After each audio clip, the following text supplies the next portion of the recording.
What is it you want, Barry? What do you want? You want the moon? Just say the word and I'll throw a lasso around it and pull it down. Ladies and gentlemen, boys and girls, dying times here. Come with me if you want to live. That's it, man. Game over, man. Game over. The Force will be with you, always. Ladies and gentlemen, welcome back to 20th Century Geek. I'm your regular host, Scott Weatherly. Now this week we're going to be taking a dive into comic book pop culture history. We're going to be looking at someone that is integral to the creation, development and, well, basic growth of comic books in the 20th century. Now we could be talking about Harry Donnersfield, we could be talking about Stan Lee, we could be talking about Jack Kirby, any one of these guys, but we're not today. We're going to be talking about someone you've probably never heard of. We're going to be talking about a gentleman called Lev Gleason. Now, Lev Gleason's an interesting individual. He came into comics via advertising.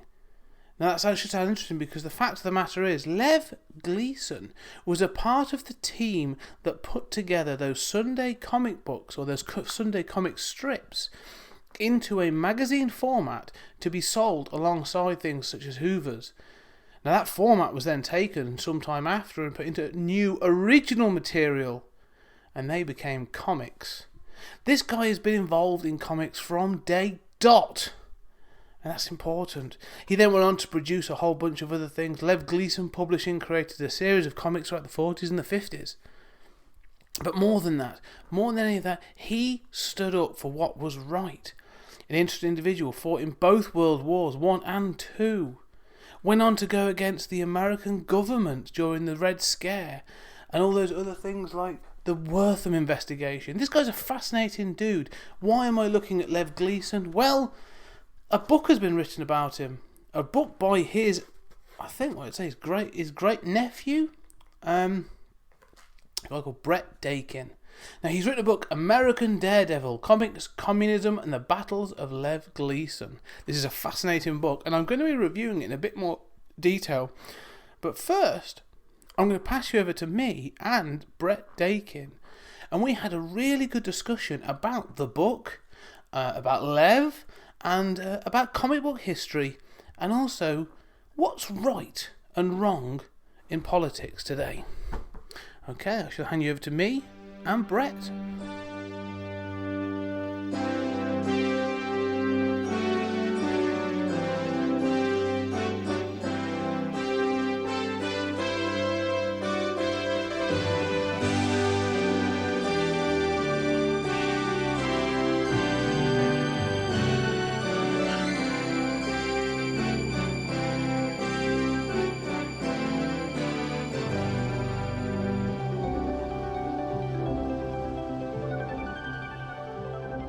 Brett Dakin, thank you for joining us on 20th Century Geek. I truly appreciate you giving us your time. Hello, Scott. So you've well, where to start? Lev Gleason. You kind of read the book, or most of it at the moment, and thoroughly enjoyed it. A completely different sort of part of comic book history that I wasn't 100% aware of. So I wanted to just get straight into it. We'll start with the basics. But so to you, who is Lev Gleason? Who are you? I should start with that, really. You know, a bit overexcited by the whole thing. Who are you? But who's Lev Gleason to you? And what drove you to write the book? Sure. Well, thanks for having me. It's great speaking with you. I'm sitting here in New York City in the middle of this pandemic and haven't left my apartment for a while, so it's always nice to have someone to speak to, especially across the globe. And I didn't know much about Lev Gleason either, to be honest. It's this man was my great uncle, but he died before I was born. So in fact, I never met him. And growing up, I would hear stories about him, but they were always of a very they always focused on his role as my mother's uncle. And he, at the time that my mom remembered the best, when she was a teenager in the suburbs of Boston, Uncle Lev was a flashy New Yorker who would come to town every once in a while in his fancy suits and his big Aqua Packard, often driven by a chauffeur, and he would swoop into town and he would take all the kids in the neighborhood, my mom and her friends, to the mall and say, get whatever you want, and he would cover the bill. And that was what they called Uncle Lev's Day. So, as you can imagine, I was fascinated with him as a kid, because if only I had had an Uncle Lev to do that for me, I would have been that much happier. But so that's basically what I knew. And I heard vague things like comic books and communism and McCarthyism and the Catholic Church, and sort of these things would swirl around the stories of Uncle Lev, and really kind of trying to explain to, when we would talk about it as a family, well, why did this man who was so successful basically disappear and end up with, basically nothing. He didn't die. He wasn't destitute or anything like that, but he retired into obscurity and really wasn't heard from for the last 10 years of his life. And so that got me really interested in learning what happened to this man. And I kind of got into it when I was graduating from law school, because I was kind of looking for an excuse not to study for my exam. And this was a good enough excuse as any. So that's basically how I got into it. I like the idea that sort of like anything other than do revision. So I think we've all been there. I've definitely sort of found other distractions, but this distraction's fascinating. I mean, usually it was me playing like computer games or some other finding something really inane, but this is fascinating. But Lev, Uncle Lev, you say sort of like you mentioned like comics and those other things. I mean, really, to get down to brass tacks is like without Lev Gleason to some extent, there may not have actually been comics. Yeah, I mean, he was right there, as it turns out, at the birth of the medium. Really, I mean, he was from Boston. He fought in France in World War I, and when he came back, he was sort of listless in Boston. He was tired of the stuffiness of his parents and that world. And in the early 30s, he moved to New York City. And he got there at a time that was really extraordinary politically, as we can talk about, but also creatively, because it was the time when the comic book was born. And it was essentially born as a vehicle for advertising. And Lev got his start as an advertising man in magazines. And he came up with the idea of, okay, how can we take cartoons, which obviously weren't new, and newspapers publish cartoons often on Sundays, but how can we take these cartoons and repackage them in a standalone format, first give it away for free, again, funded by advertising from companies and for products, often targeted at children, and then eventually charge for it. So started to charge, 10 cents an issue, and came up with this sort of 64-page booklet format, that sort of took off in the mid to late 30s, and he started off working for and then with other folks, and then in the early 40s he started his own company, Lev Gleason Publications, which was unique among comics publishers in the sense that he put his name right on the company. Yeah. His name was on every issue of every comic book he ever published, and he wasn't going to hide from the content, which became quite controversial, because he got into some very sort of racy comic books, and there was a backlash. But at the start, it was superheroes, and the main superhero of the early years for Uncle Lev was Daredevil. Yes. The original Daredevil. That's right. We have to put that caveat, yeah, and that's it. I mean, as an early adventurer, I mean, you mentioned about some of the things he'd done. I mean, he rubbed shoulders with others that are known for these things. I mean, I was reading the book, and you mentioned like Harry Donenfeld, and who, was entangled really in the creation of Superman as well, in DC comics and stuff. And it's interesting how people seem to get into these things, because obviously you say, Lev Gleason obviously got involved through advertising and that sort of thing. And Harry Donenfeld very much used it as an excuse to smuggle other things around the country. That's right. But getting to Daredevil, like I say, he's a first key sort of character, adventurer, but also there's a question I've got which we'll sort of work up to, but really sort of it seems like he used the characters, in particular Daredevil, then to become this platform. And you mentioned about the controversy, and the first thing I suppose that Lev Gleason Publishing sort of came up with is the what I've now researched it and I've read some of it, is the Daredevil battles Hitler. That's right. Yeah. And this is a real sort of I mean, as you put it in the book, a call to action. So Lev was taking a stand in the early 40s with regards to fascism in Europe, wasn't he? Yeah, I mean, it's so interesting because that comic book, that issue of Daredevil, July 1941, Daredevil battles Hitler. You have Hitler right on the cover, not a cartoon version, but they took a photograph of Hitler and they doctored it a bit. But it couldn't be clearer that this was a real world enemy, and he was essentially saying, along with his team, the folks who actually, the artists and the writers who actually created it, but he was saying to Americans, look, we can't stay out of this any longer. And Americans like to think that we were always in for the fight, but the fact is that, as we all know now, the U.S. stayed out of World War I as long as it possibly could, and FDR was extremely reluctant to get involved, and even reluctant to criticize openly the anti-Semitism of the early years of the fascist regime in Germany and other regimes in Europe. We always remained neutral in the Spanish conflict, and that was really where Uncle Lev got his start in this activism, was the Spanish Civil War.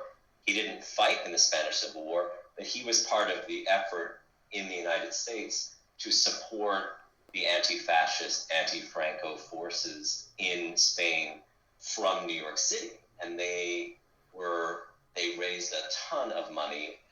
It was actually a cause that was popular among a lot of celebrities of the time, including Pablo Picasso.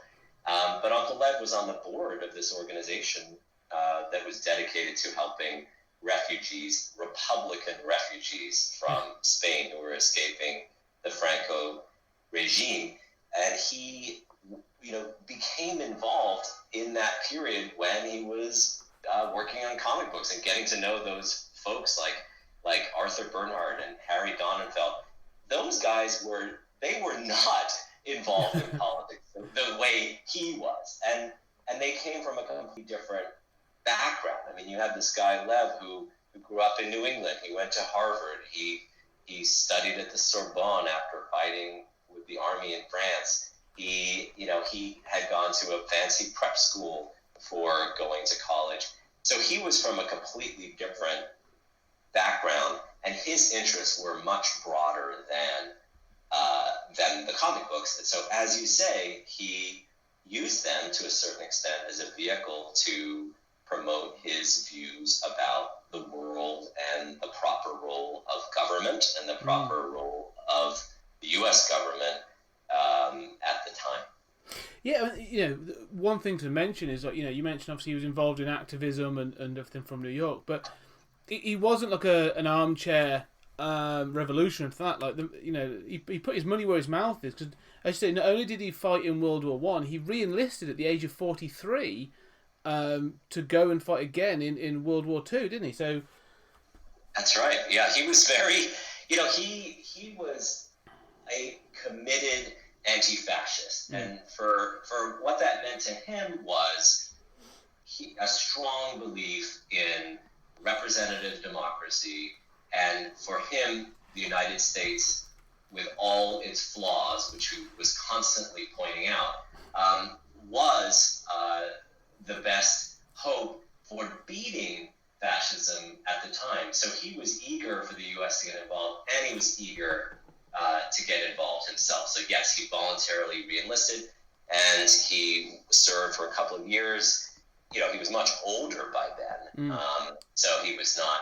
He wasn't fighting. He was more in a kind of administrative capacity, bringing his talents as a communicator to bear.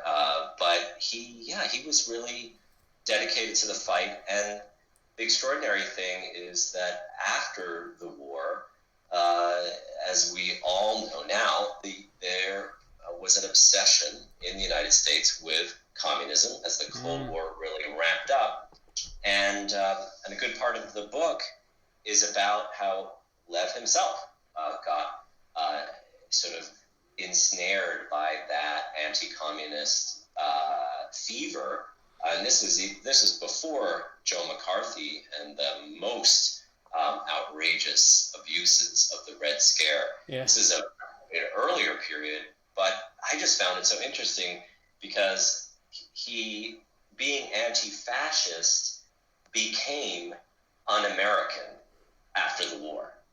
It was a very interesting shift. And the group that I was talking about that was dedicated to helping Republican refugees from the Spanish Civil War, that was branded a Communist Front organization, and Uncle Lev was hauled before the U.S. Congress and questioned about that group, and ultimately convicted of contempt of Congress for failing to name the names of its supporters and the people who were being helped. So it's just, looking back on it now, it's just so bizarre to me how these terms like fascism, communism, democracy are so easily manipulated. And what seems clear in one historical moment is completely turned on its head in another. And you can, end up being branded the enemy of your own country for which you fought. Yeah, you say that, one moment, but, like you say, it's not even a decade later. Like, it was literally within a couple of years, wasn't it, really? So it's like you say, it was turning on a dime, that thing of, like, what we've won. It was, we beat fascism, right, now we've got to beat the other extreme. That's right. It is that sort of looking for anything they felt was a threat to to capitalism. It's interesting you say about this thing, about his communication stuff. I mean, one of the things that comes through the book and reading about him is, it's clear is he loved publishing. He loved that thing, the ideas and working with these people to create the characters like Daredevil and the others, as well as his magazines. But it's clear also that this was creating a platform for him to, deliver his message to an audience, really. And I don't know, was it intentional? Did it, you say he fell into this by accident through advertising, but was there a point where he was like, okay, this is more about me getting out my, the message and sort of that liberal and left-leaning, ideal, or was it, always just about, it's a business and I get to make cool characters? Yeah, I think that's a great question. And of course, one of the great frustrations of writing a book like this is I could never actually ask him questions like that. So I have to just kind of try to piece it together. But I think that the answer is probably that he had a very clear idea that he wanted to use publishing not only to make money and have a comfortable life, but also to get very clear political messages out. And it's the comic books. We talked about Daredevil battles Hitler, which gives kind of an insight into his anti-fascist beliefs. But other comic books as well are interesting. Like even his crime comics. He was basically his Lev Gleason Publications was the publisher of the first crime comic, Crime Does Not Pay, which became massively successful after the war. more. He sort of recognized that superheroes were going to remain popular, but after the end of World War II, he predicted folks would, GIs would come back from fighting abroad, and they would be looking for a different kind of content. And as we moved into a period of peace, and we no longer had that enemy to fight against, he figured people would be looking for different kinds of stories. And so that's how they came up with Crime Does Not Pay, which was basically true crime. His team took stories of real life criminals and told those stories through the pages of comic books. And what was different about that was, of course, comic books had focused on crime for a long time. Like Dick Tracy was all about solving crimes, but the focus had been on the detective and on the police and on the authorities and their efforts to solve crimes. Whereas Crime Does Not Pay started with the stories of the criminals themselves and how they got, where did their lives begin? How did they get into this line of work? And of course, the title was Crime Does Not Pay. So at the end of the day, the stories you would neatly wrap up as, the criminal being brought to justice. But it was a slightly different take. And I think that was reflective of his politics and his editorial team's politics as well, because they wanted to emphasize that, crime is the result, in many ways, not just of pure evil and inherent evil, but also socioeconomic factors, how someone is raised, poverty, lack of education. I mean, the way I'm talking about it now sounds very academic, but, when you look at these comic books, obviously they didn't say any of that, but the way that they're presented, these stories, you can kind of see, that's what they're trying to do here. Yeah. Well, I mean, what's interesting, if you do go back to this, I went back and I've done some research about Crime Doesn't Pay, and one of the interesting things is, again, it's that thing of the lessons that a market learns that takes forward. Is, like you say, it's clear that there's a message there that, it's, like you say, it's there in the title. And soon after, though, it starts to expand in the market, and you do get crime comics focusing on criminals, but they become more and more lurid, and they sort of become a bit more, I wouldn't say, well, maybe gratuitous. It then leads into the horror comics, sort of EC, and there's others, and it's that thing of sort of it starts as one thing and becomes another. Yes, that's right, and I just found it hilarious how many knockoffs there were of Crime Does Not Pay. I mean, it was just this incredible kind of flourishing of crime comics, because, as you say, the market recognized, oh wow, people like this stuff, and then it really went a little too far, and it ended in a backlash against those comic books from parents, from politicians, from the Catholic Church, from various institutions which viewed comic books as actually dangerous and causing crime. And that was a real problem for Uncle Lev that he dedicated a lot of time and energy to fighting against. Yeah, so he definitely, he went against the Wortham. Obviously there was the book, the Destruction of the Innocent, and then there was the whole Congress thing there as well about comic creators having to sort of cite,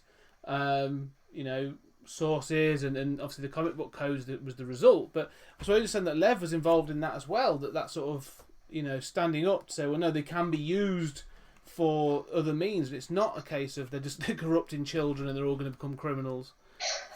Yeah, no, he was very involved. Before Wortham came along, there was an earlier kind of anti-comics move in the States, and he got together with fellow comics publishers, and they formed an association of comic book publishers, and he became the president. And so that, because he was the president, he was then put in a position of defending the industry on radio, and later on when television came along, on TV and in newspapers, and he would debate folks like Fred Wortham, Dr. Wortham, who wrote The Seduction of the Innocent. He would debate them publicly on the radio at panel discussions, and he would make arguments in defense of the industry, which were along the lines of, well, first of all, who are you to tell people what they should and should not read? So he was very much a proponent of freedom of expression, freedom to read what you want, and who, even though he himself came from a very sort of privileged and elite background educationally and in terms of his family, he basically was saying, look, don't be elitist. If people want to read comic books, they should be allowed to, even children. And that in and of itself was fairly controversial among some who thought, oh no, we should tell children what they can and cannot read. And it ran into, I think, a lot of concerns about teenagers in general. What the whole notion of a teenager was new, beginning really in the 50s, and the comic book controversy ran headlong into that. And Uncle Lev, obviously, he was trying to sell a product to these teenagers, but he also was fighting for their right to access content that they were interested in. And so he really was very unapologetic about comic books. In fact, he argued that they were good for kids, that they helped get kids into reading, that they that the messages of crime does not pay, as you were saying before, were actually positive messages about how crime doesn't pay. You've got to work hard and follow the rules. So he kind of he tried out various arguments over the years, and they it's so interesting when you look back on it, because in a sense they did work, because the government never stepped in to censor comic books in the United States, and there was a danger that it would. And as you say, there were congressional hearings, there were major hearings in New York State as well, because most of these publishers were coming out of New York City, like Uncle Lev, and the New York State legislature conducted a huge investigation, public hearings. Then it happened a couple of years later in Washington, D.C., at the federal level. But ultimately, the government decided, both at the state and the federal level, for constitutional reasons, for freedom of expression reasons, the government can't step in and censor comic books. So that was what led to the code, the Comics Code, which was a self-censorship mechanism, which ultimately was extremely effective. The government didn't need to step in because the industry censored itself, essentially. Yes. Yeah, no, that's a whole different part of history. But I mean, it's fascinating. I mean, just to find a couple of notes, really, is it's clear.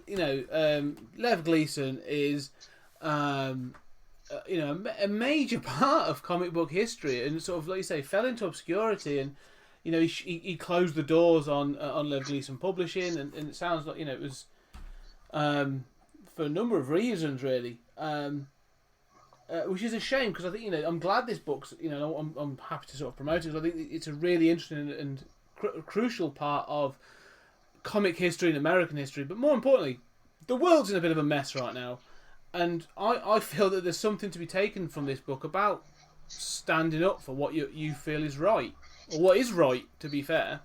So what do you do you think that people could learn something from Lev today, sort of 50 years later, from is it 1971 that he passed, was it?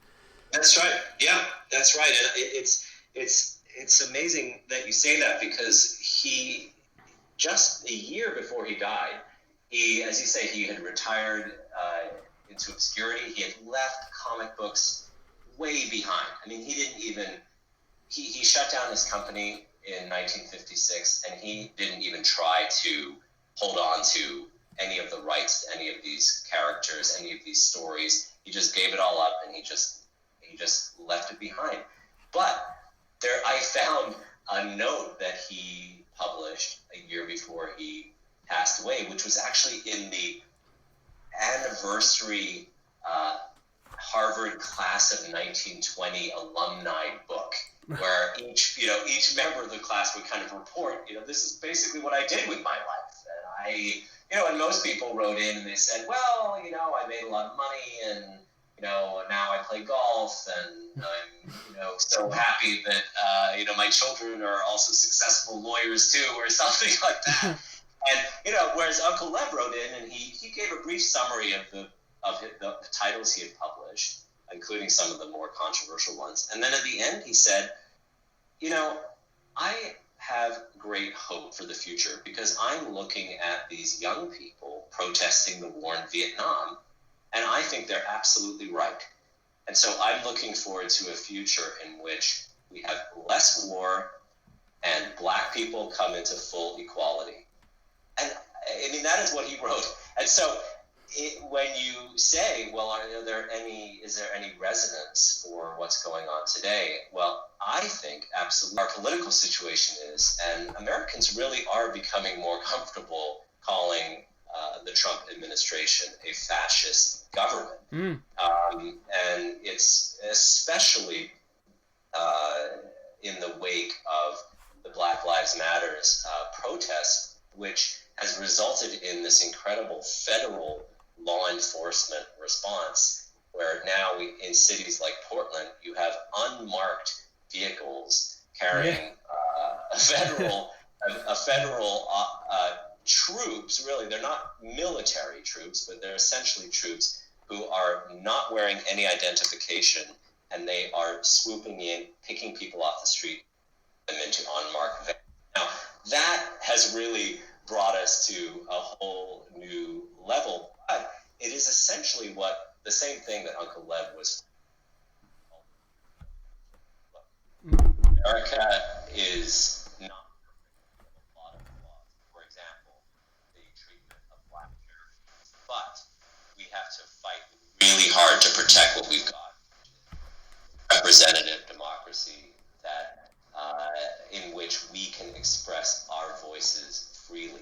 And I think that if he were alive today, he would be right out there, as I was actually over the past few months, protesting in favor of Black Lives Matter on the streets of New York. Excellent. I agree. Yeah, it's been an interesting time. Was it the Chinese proverb says, "May you live in interesting times." It's definitely been interesting times. And so, just reading about this person who sort of was taking this stand 50, 60, 70 years ago, more ago, it is inspirational to say, look, it's not going to change overnight, and it's an ongoing battle, and it's our responsibility to stand up to these things and to be counted and to make a difference. So, I think the book is both a fascinating glimpse at comic book history, but also of just cultural history as well. Well, thanks for reading it and having me on to talk about it. I really appreciate it. No, it's been fascinating, and I appreciate you giving the time. And it's available from Chapter House. So if you want to sort of find it, Google it, check it out. I'll put the details of that in the notes for the podcast. And it's available in August, isn't it? So this will be going out in August, so it's available. That's right. Now, so it's out there now, so it'll be available now, so go out and check it out. But Brett, thank you very much. One final thing, you said about the licensing for the characters.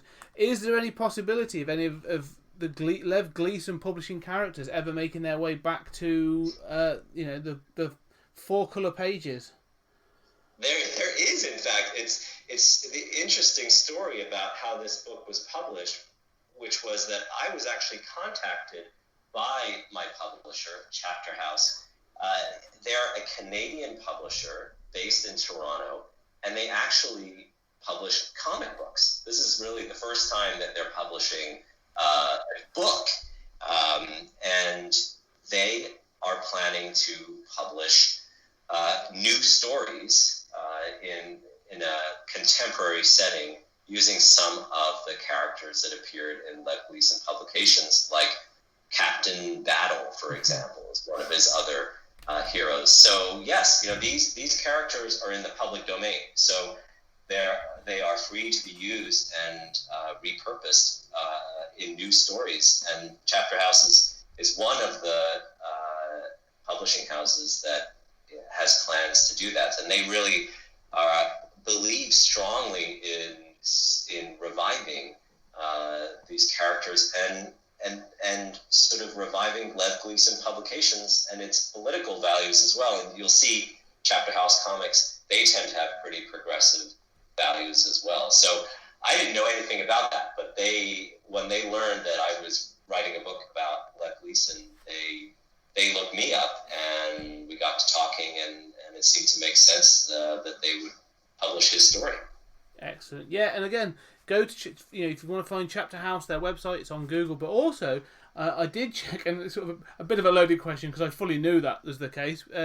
Because those comics are also on Comixology. That's Comixology.com and Comixology.co.uk. So you can put in their Chapter Houses in there as a publisher, but you can find Captain Battle.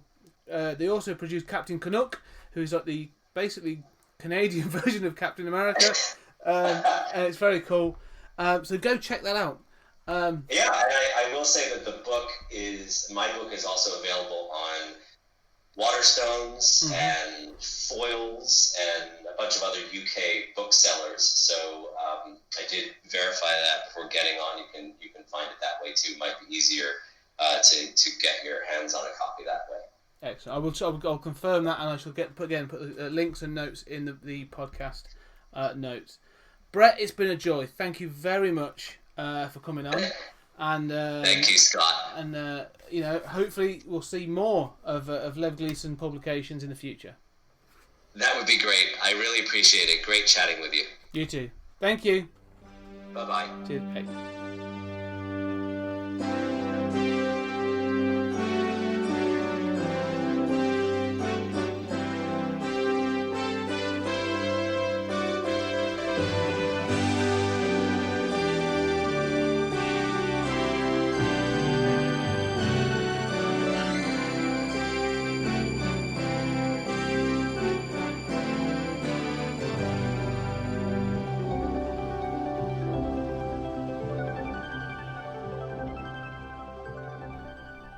Well, ladies and gentlemen, there you go. I do hope you enjoyed that interview with Brett.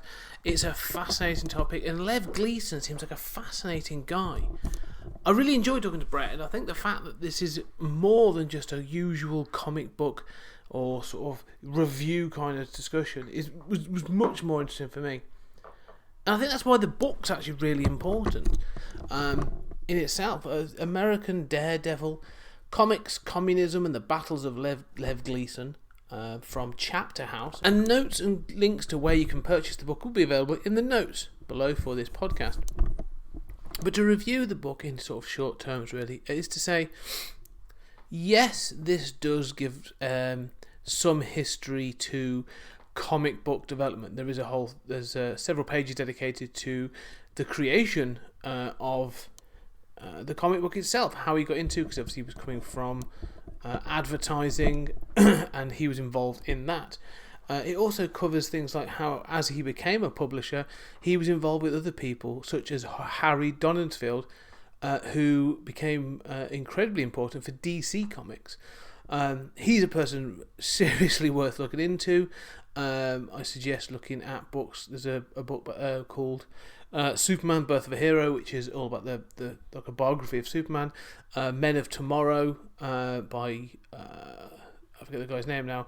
But both of those really cover the birth of DC Comics and Superman and Batman and everything, and he's heavily involved in that. And he was a real character. But that's besides the point. Lev Gleason, he entwines through several of these sorts of things, and whilst he has his own publishing house and does focus a little bit on comics, and we get sort of Captain Battle and Daredevil and some comedy comics, granted he's not a writer, he's not a creator per se, he was the publisher, but more importantly he acted almost as a buffer and as a representative for the comics industry. Yes, we don't have the original Daredevil, as you can call him, or Captain Battle really in sort of the big two, or selling tens of thousands of comics today, but they are still important because they represent a period in history, and the ethos and morality of Lev Gleason. And that's what this book is really about. It goes into the detail of everything else that he's done. It talks about how he tried to create a magazine to sort of rival Time and Life magazine, but more of a left-leaning sort of liberal stance. How he was involved in groups sort of pre-war, promoting, the fact that America should be involved in the Second World War, and anti-fascist groups. I didn't realise how there were, or how many, I should say, fascist supporting groups there were in America in the sort of late 30s and early 40s. Not a shock today, granted, there's plenty of them, including the president, let's not lie. But it's fascinating that this one person was a part of that group and then moved on and basically utilised this medium that he become so sort of entrenched with and developed to get his message across. Now, this isn't a book about the history of comics, granted, and if that's what you're looking for, I suggest you look elsewhere. If you want to understand how comics can carry a message and how important they can be as part of delivering that message to a wider audience, then this is a good book. More than that, it also touches on other key points of a 20th century history that do have an impact on comics and pop culture. It talks about the Dr. Frederick Wertham and how that led to the comic books code and how sort of Gleason sort of stood in and stood up to them in the Senate. And then obviously the Committee of Un-American Activities, what it's called, this idea that he was considered to have been a communist and may have had his own alter ego in which he published communist manifestos and things. A fascinating person. Finally, he shuttered the doors. I'm not going to spoil the end, but he shuttered the doors of Lev Gleason Publishing, basically after being worn down. But that doesn't mean he ever stopped. And I think it's a shame that Lev is not recognised and at least remembered. He's not, in comic book terms and pop culture terms, he's not up there with Stan Lee or some of these, or even sort of the Image guys of sort of Jim Lee or Todd McFarlane.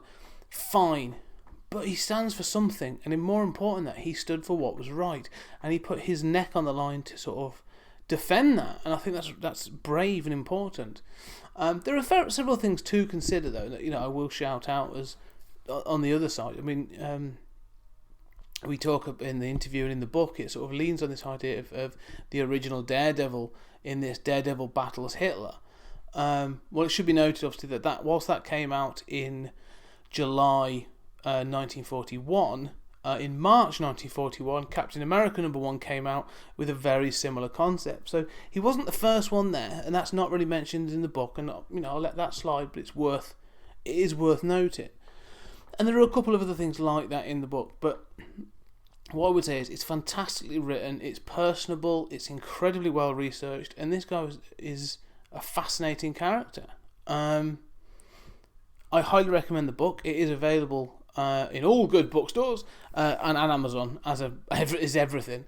I highly recommend checking it out, and just learning about this guy, and if anything, taking a lesson from him, just to say what's about standing up for what is right, and just that positivity of that we should be doing these kinds of things, and that people are created equal, and I will grant you that even though he was an incredibly left-leaning liberal, some of the terminology and some of the language in the book is of its time, just because that's how some things were termed, but it's still that measure of progression and progressive mentality. I think that's incredibly good. So I am going to go out and say I really enjoyed this book. I learnt a lot from this, and it's actually it's stuck with me in many ways.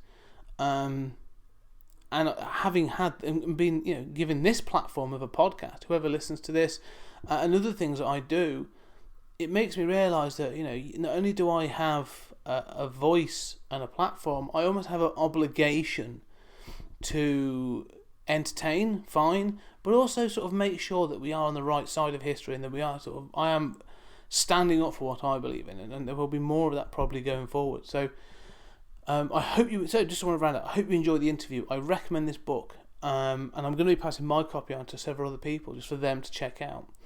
So, thank you very much for listening, as always. I hope you enjoyed the show. There will be more coming. But if you really enjoyed the show and you want to sort of listen to more about what we can do and the other things we're doing, we have a Patreon. 20th Century Geek is making a podcast on Patreon. Every month I put out a podcast called 30-Minute Thoughts, and it's just me espousing on whatever has been chosen. So every month you get to choose. There are 3 tiers. The bottom tier, it just gets to cut that podcast every month. They will get a copy, or they will get 30-minute thoughts.